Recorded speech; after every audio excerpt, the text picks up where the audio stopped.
The other day, I saw Donald saying that there were some Iranian sailors on a ship in the waters off of Iran, and they were taunting American sailors who were on a nearby ship. He said, you know, if they taunted our sailors, I'd blow them out of the water and start another war.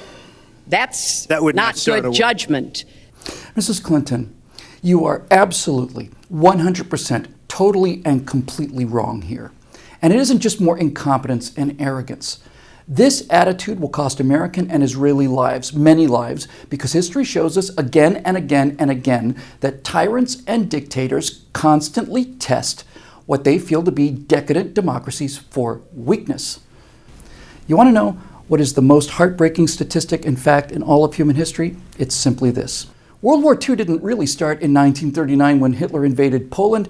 It started on March 7, 1936, 3 years earlier, when, contrary to the Treaty of Versailles, Adolf Hitler sent a small number of German troops into the demilitarized Rhineland. After the war was over, the Allies had access to the internal records and memos of the German OKW, that's Oberkommando der Wehrmacht. It's essentially the German High Command. And we have found memos from the German High Command saying that had those troops met any resistance, a company, a squad, a marching band, maybe even a single policeman who steadfastly refused to get out of the way, any resistance, and the German generals would have shot Hitler, and 50 million lives would have been saved if we'd only shown this much courage and this much resolution, this much.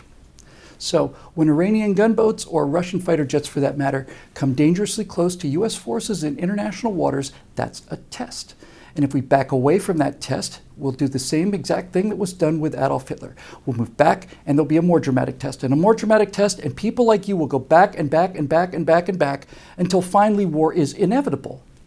I would immediately declare that any unauthorized enemy vessel approaching within, let's say, half a mile of a U.S. warship will be given one warning shot, and if they continue to approach, they will be sunk.